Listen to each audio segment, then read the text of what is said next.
Hello, my dear students. I am Seema Nagwan, PGT Commerce lecturer.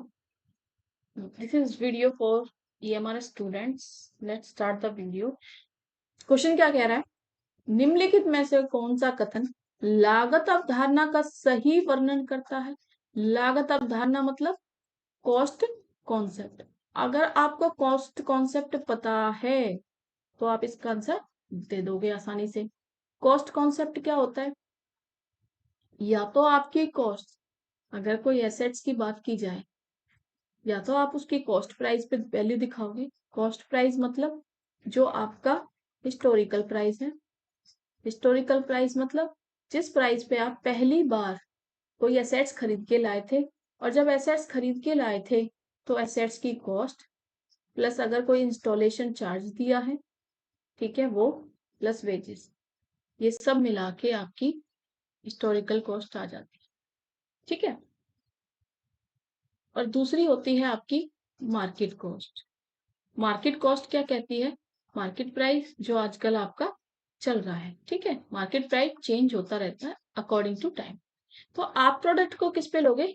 Cost concept ये कहता है कि अगर आपने कोई प्रोडक्ट हिस्ट्री में खरीदा था, यानी पुराने टाइम में कोई खरीदी हुई चीज है, तो उस पे ये सब जब पहली बार लाए थे तो कॉस्ट, इंस्टॉलेशन, वेजेस तो आप ऐड करोगे। ठीक है, लेकिन अब तक का उसे यूज करने के बाद जितना भी डेप्रिसिएशन है वो लेस कर दोगे। तो डेप्रिसिएशन घटाने के बाद जो भी अब आपकी कीमत बचेगी वही है आपकी कॉस्ट कॉन्सेप्ट। आप उसी कॉस्ट को कंसीडर करोगे। तो ऑप्शन देखते हैं क्या है। Assets are shown in the books at the price at which it was purchased plus cost of improvement minus depreciation till date. जिस पर इसे खरीदा गया था आज तक मूल्यह्रास को छोड़कर सुधार की लागत। ठीक है, तो ए ऑप्शन मिलता जुलता है जो मैंने आपको डेफिनेशन दी। आगे पढ़ लेते हैं। Assets are shown in the books at the price it was purchase, जितने में आपने ये खरीदा उसी पे दिखा दोगे। संपत्ति को पुस्तक मूल्य में उसी कीमत पर दिखाया गया जो इसे खरीदा गया था। सी पॉइंट क्या कहता है? Assets are shown in the books at the price it was purchase plus, जितने में आपने इसे खरीदा प्लस कॉस्ट ऑफ इम्प्रूवमेंट, और उसके बाद खरीदे हुए प्रोडक्ट पे इम्प्रूवमेंट के लिए कोई कॉस्ट आई। ठीक है, तो परिसंपत्तियों को पुस्तकों में उस कीमत पर दिखाया गया है जो इसे खरीदा गया और सुधार की कीमत है। या डी ऑप्शन क्या कहता है? Assets are shown in the books at price it was purchased और market price which ever is lower. तो स्टूडेंट्स कहाँ कंफ्यूज होते हैं? ए में और डी में, क्योंकि यहाँ पुस्तकों में एसेट्स को उस मूल्य पर दिखाया गया है जिसे खरीदा गया है, या बाजार मूल्य जो भी कम हो। ठीक है, तो बाजार मूल्य जो भी कम हो, ये लाइन आपने अक्सर पढ़ी है, तो ये स्टॉक के लिए होती है। ठीक है, स्टॉक प्राइस, मार्केट प्राइस या cost price, which is less. ठीक है, लेकिन यहाँ बात एसेट्स की हो रही है, एसेट्स की। तो एसेट्स यानी मशीन खरीद रही हो। ठीक है, हम मशीन को वर्किंग कंडीशन में लाने के लिए आपने इम्प्रूवमेंट करने के लिए कुछ कॉस्ट भी दी होगी। अब उस कॉस्ट में से अब तक इस पे जितना भी डेप्रिसिएशन चार्ज हो गया है, डेप्रिसिएशन मतलब मशीन को लगातार यूज करने के बाद टियर एंड वेयर कॉन्सेप्ट यही कहता है, उसकी वैल्यू में कमी आ जाती है। तो राइट ऑप्शन क्या हो जाएगा? ए, कि एसेट्स किस प्राइस पे दिखाई जाएगी? एसेट्स उस वैल्यू पे दिखाई जाएगी जिसपे आपने खरीदी थी। ठीक है, अगर मैं आपको कॉस्ट प्राइस समझाना चाहूँ, कॉस्ट प्राइस आप हिस्टोरिकल प्राइस को थोड़ा सा समझ लीजिए। ठीक है, और एक मार्केट प्राइस को समझ लीजिए। हिस्टोरिकल प्राइस जैसे कि अभी 2023 चल रहा है। ठीक है, तो हिस्ट्री मतलब अगर मैंने 2019 में कोई चीज खरीदी थी तो ये उसका हिस्टोरिकल प्राइस है। ठीक है, अब 2019 में मैंने कोई मशीन 5 लाख की खरीदी। ठीक है, और जब मैं उसे खरीद के घर पे लाई या फैक्ट्री में लाई तो मैंने उसको इंस्टॉल करने में 50,000 इंस्टॉलेशन, ठीक है, चार्जेस दिए। कितने? 50,000। और मैंने वेजेस भी दी। कितनी? 10,000। तो कॉस्ट कितनी है मेरी मशीन की टोटल? 5 लाख, और दोनों खर्चे ये 60, तो 5,60,000। 2019 से 2023 तक अगर मैं उसे 4 साल से यूज कर रही हूँ तो मशीन थोड़ी पुरानी भी होगी। ठीक है, अगर मैं इस पे डेप्रिसिएशन लगा दूं, ठीक है, 10%, ठीक है, तो 4 साल का आप इस पे डेप्रिसिएशन लगा दीजिए। 1 साल का 56,000 गुना में 4 साल, ठीक है, तो कितना आ जाएगा? 2,24,000।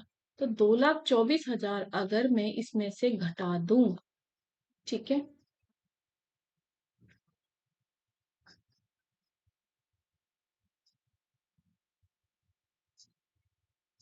तो 3,36,000 इसका आज का कॉस्ट प्राइस होगी। और हो सकता है इसी मशीन का मार्केट में प्राइस 6 लाख हो, 7 लाख हो, ठीक है, लेकिन हम मार्केट प्राइस से नहीं लेंगे, हम सिर्फ अपने कॉस्ट प्राइस को काउंट करेंगे। उसमें क्या होगा, जो कॉस्ट प्राइस है उसमें आप ऐड करोगे जो मशीन में इम्प्रूवमेंट के लिए आपने कॉस्ट की थी, और उसमें से लेस कर दोगे अब तक का डेप्रीशिएशन। ठीक है, तो स्टॉक प्राइस में आप याद रखोगे, स्टॉक प्राइस की बात होगी जब, स्टॉक प्राइस आपका क्या कह रहा था कि एक तो जो मार्केट प्राइस है, ठीक है, या कॉस्ट प्राइस है, दोनों का कंपैरिजन करो विच इज लेस, जो दोनों में से कम है। ये फॉर्मूला आपके स्टॉक पे एप्लीकेबल होता है। ठीक है, तो यहाँ पे ये कंफ्यूजन आपको अक्सर रहती है। आई होप आपको क्लियर हो गया। एक अवधारणा कि एक व्यावसायिक उद्यम निकट भविष्य में बेचा या द्रवित नहीं किया जाएगा के रूप में जाना जाता है। ऑप्शन देख लेते हैं, going concern, economic entity, monetary unit या नोटिस। ठीक है, चिंता का विषय नहीं है, ये लगातार चलता रहेगा। ठीक है, लगातार या निरंतर। ठीक है, आर्थिक इकाई, मौद्रिक और कोई नहीं। तो कॉन्सेप्ट क्या कह रहा है कि जो एंटरप्राइज है, ठीक है, बिजनेस में, वो चाहे बिजनेस को बेचे, ठीक है, लिक्विडेशन मतलब फर्म को बंद करना, वाउंड अप करना, ठीक है, बेचना या वाउंड अप करना, ठीक है, लिक्विडाइजेशन करना मतलब सोल्ड करना। ठीक है, तो अगर आप भविष्य में उसे बेच नहीं रहे हो या लिक्विडाइजेशन नहीं कर रहे हो तो फ्यूचर में वो कितना चलेगा, तो ये कॉन्सेप्ट किस में आता है? तो देखो, इकोनॉमी में तो आपके सारे प्रॉफिट की बात आनी चाहिए, कितना कमा रहे हो, मॉनेटरी में कितना मनी में कन्वर्ट कर रहे हो, ठीक है, अब बिजनेस कितना चलता जाएगा, ये गोइंग कंसर्न कॉन्सेप्ट है। गोइंग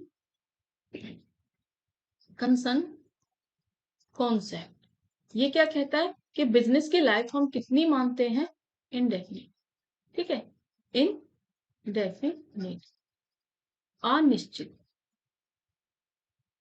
या हम इनफिनाइट भी बोल सकते हैं, इनफिनाइट, ठीक है, कर्मशः चलता रहेगा। ठीक है, तो हम ये मानते हैं कि बिजनेस लगातार फ्यूचर में 100 साल 150 साल चलता रहेगा। ठीक है, ह्यूमन की लाइफ 100 साल है, लेकिन कंपनियों के नाम सुने होंगे आपने, ठीक है, कैडबरी चल रहा है 120 साल ईयर्स पूरे हो गए, ठीक है, तो ऐसी चीजें आप सुनते रहते हो न्यूज में।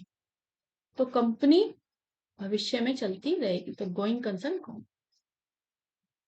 नेक्स्ट देखिए, according to the accrual concept, accrual concept क्या होता है, transactions and events are recorded in the books at the time of their in cash, जब भी वो कैश में कन्वर्ट होती है, कोई भी लेन देन और घटना को नगद में उनके निपटान के समय पुस्तकों में दर्ज कर दिया जाता है। जब भी कोई कैश में ट्रांजेक्शन हुई तभी रिकॉर्ड कर लिया जाएगा, क्या ये अक्रूरल है?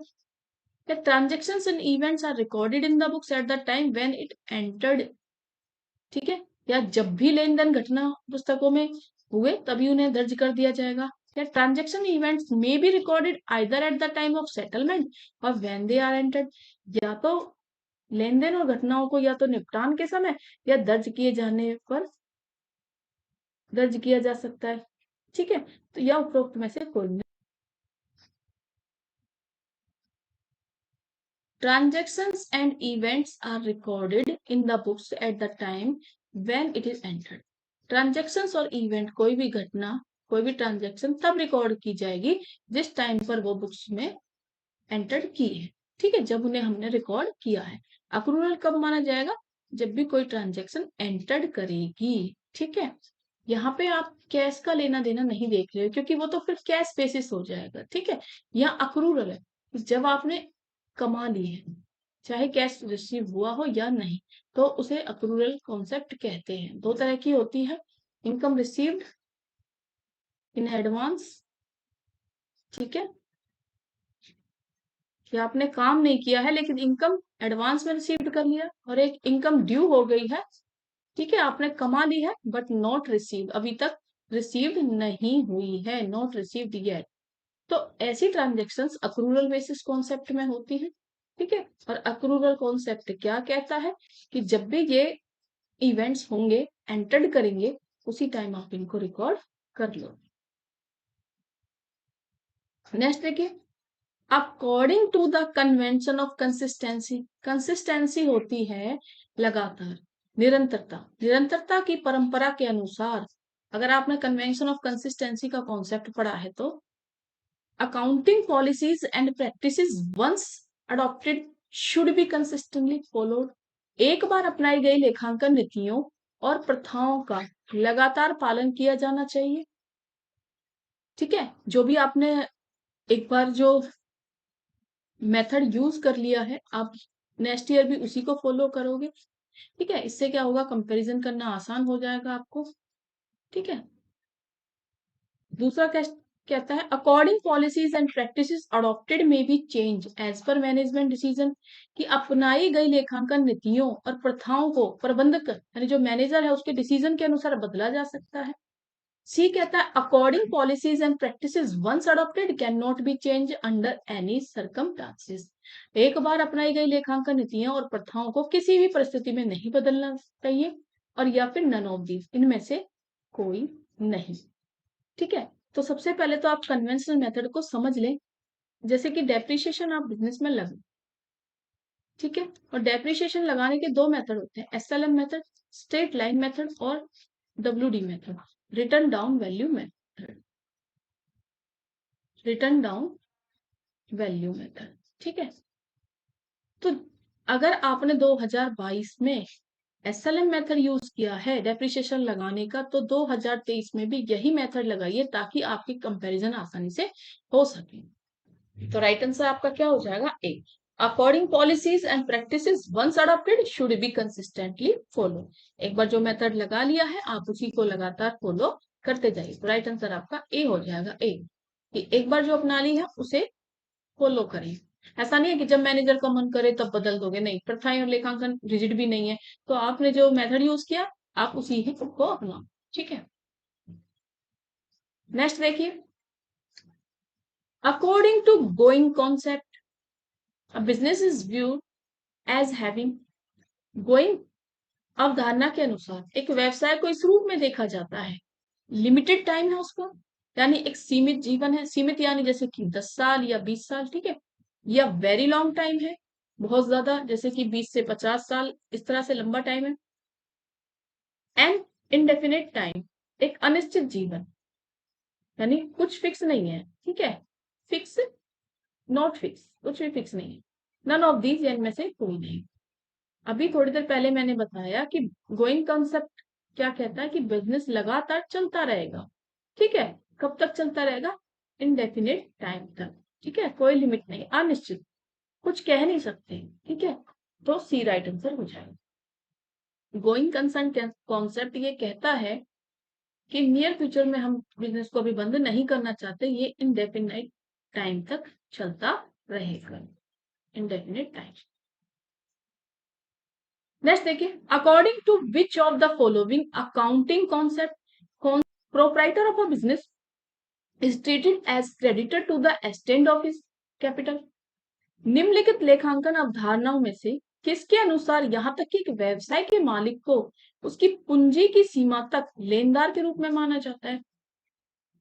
इससे पहले वाली वीडियो आप देख सकते हो प्लेलिस्ट से निकाल के। ठीक है, मैंने एक एक कॉन्सेप्ट को अच्छे से समझाया हुआ है, रिसेंटली ईएमएस वीडियो में ही आपको सभी कॉन्सेप्ट मिल जाएंगे। ठीक है, तो देखिए बिजनेस कॉन्सेप्ट क्या कहता है कि ये ओनर जो बिजनेस का मालिक है, ठीक है, इसका नाम कुछ भी ले सकते हो, जैसे मोहन ले सकते हो, ठीक है, ये और बिजनेस दोनों सेपरेट है, अलग है। ये बिजनेस अलग, ये अलग। मोहन जो भी यहाँ पे काम करेगा, पैसे लगाएगा, तो बिजनेस उसे लायबिलिटी मान लेगा।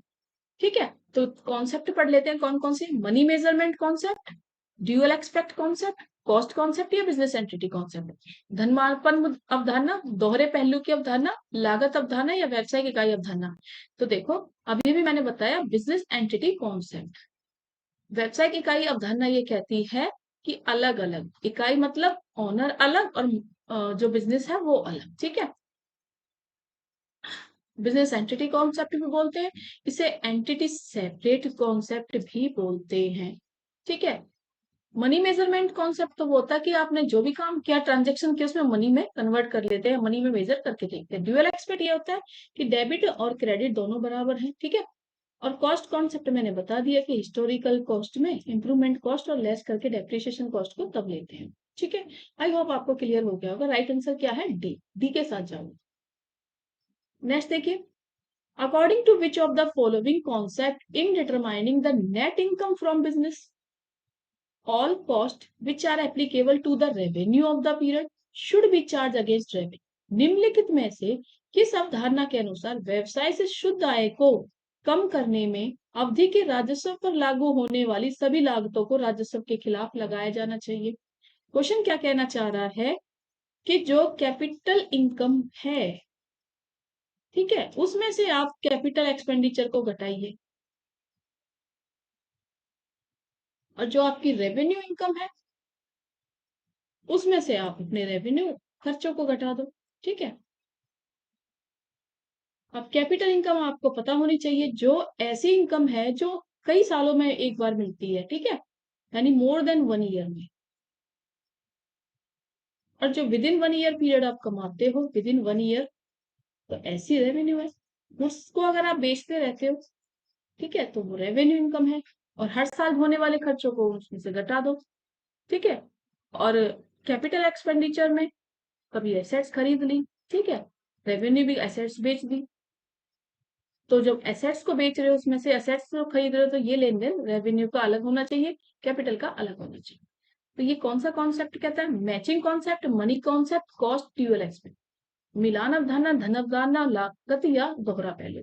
तो मैचिंग कॉन्सेप्ट ये कहता है कि मैच कर दो, रेवेन्यू वाले में रेवेन्यू वाले और कैपिटल वाले में कैपिटल वाले। ठीक है, मैच ही तो करना है। कैपिटल रेवेन्यू है तो कैपिटल एक्सपेंडिचर घटा दो, रेवेन्यू इनकम है तो रेवेन्यू एक्सपेंडिचर घटा दो। ठीक है, बाकी मनी में बता चुकी कि मनी में कन्वर्ट करने की बात है, ऐसा यहाँ कुछ बोला नहीं है। कॉस्ट में हिस्टोरिकल कॉस्ट की बात है, यहाँ भी ऐसा नहीं बोला। ड्यूअल में डेबिट और क्रेडिट इक्वल होते हैं, तो ऐसा कुछ नहीं। राइट आंसर क्या हो जाएगा? A, matching concept. Valuation of stock at a lower of cost और net realisation value in example of, जब भी हम स्टॉक की वैल्यू लेते हैं, या तो हम उसे लोअर कॉस्ट पे लेंगे, या फिर हमें जो नेट रियलाइजेशन वैल्यू, या इसे बोलते हो वसूली मूल्य, या आप ऐसे बोल सकते हो सेल्स, जितने में आपने गुड्स को बेचा है। ठीक है, सेल्स प्राइस, एक तो सेल्स प्राइस होता है जितने में गुड्स को बेचा है, ठीक है, जैसे एमआरपी 50 रुपए पे बेचा है, और उसको बनाने में एक होता है कॉस्ट प्राइस, जितने में आपने उसको बनाया, जैसे 40 रुपीज में बनाया है। ठीक है, तो ये वैल्यूएशन ऑफ स्टॉक कहाँ लेते हैं? तो वैल्यूएशन हम स्टॉक क्या लेते हैं?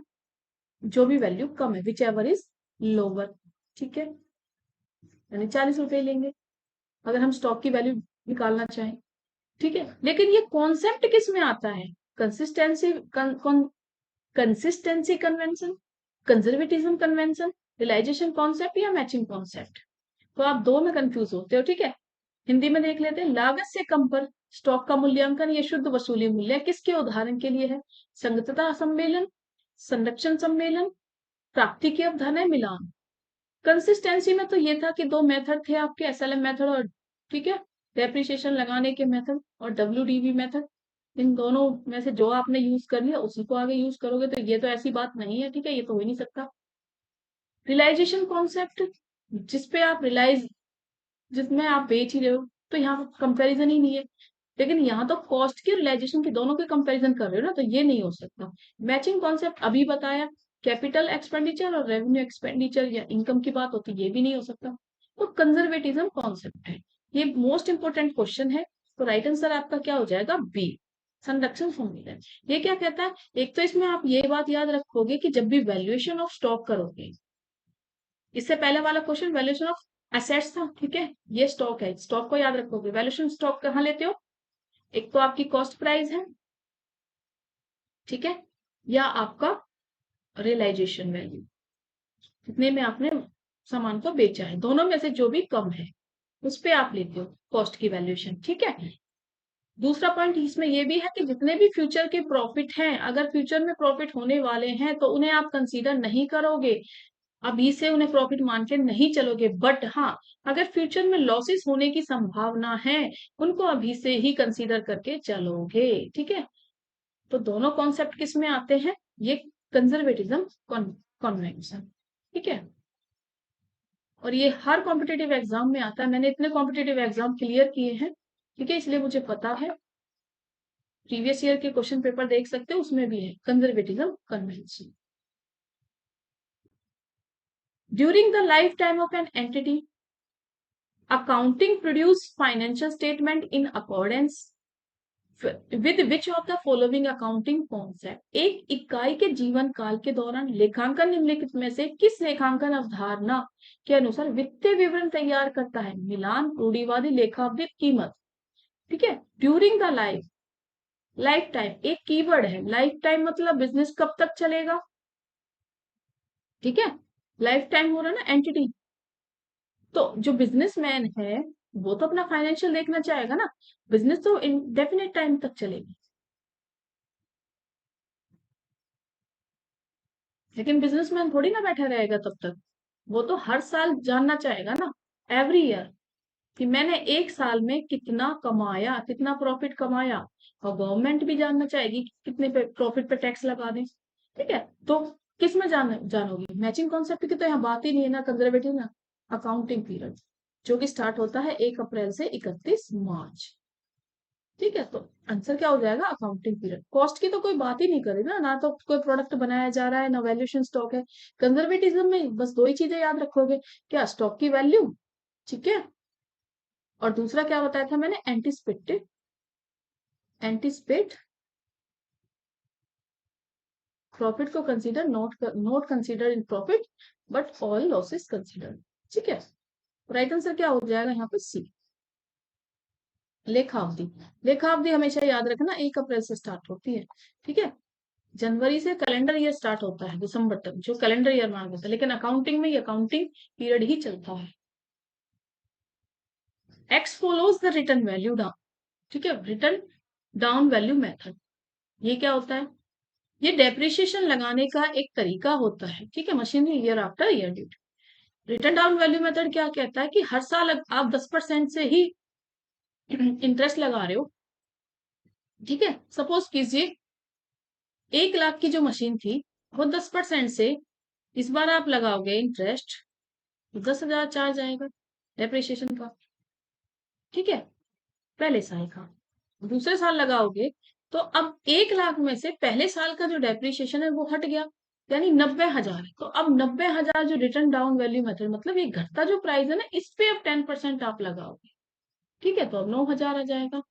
अब 90,000 इसका ओरिजिनल प्राइस है, जिसमें से 9,000 लेस कर दो, 81,000। अब इस पे लगाओ, तो जितना डेप्रिसिएशन लगा रहे हो ना, पहले साल लगाया ओरिजिनल वैल्यू पे, दूसरे साल घटती हुई वैल्यू पे 90,000 पे, तीसरे साल फिर से डाउन वैल्यू पे, ठीक है। तो ये हर साल घटता जाएगा। अब ये क्या कहता है? कौन सा कॉन्सेप्ट है? कंपेरेटिवली, कन्वीनियंस, कंसिस्टेंसी, या ऑल ऑफ दीज? अपेक्षाकृत, सुविधा, स्थिरता, ये सभी। अभी अभी थोड़ी देर पहले मैंने लास्ट क्वेश्चन में बताया था स्टार्टिंग के में, कंसिस्टेंसी। कंसिस्टेंसी ये कहती है कि ये डेप्रिसिएशन की बात जहां भी आएगी ना, डेप्रिसिएशन लगाने के दो मेथड की बात, ठीक है, आंख बंद करके कंसिस्टेंसी करती है। The convention of conservatism takes into account, रूढ़िवाद की परंपरा को ध्यान में रखा जाता है। All prospective profits and prospective losses, सभी संभावित लाभ और संभावित नुकसान।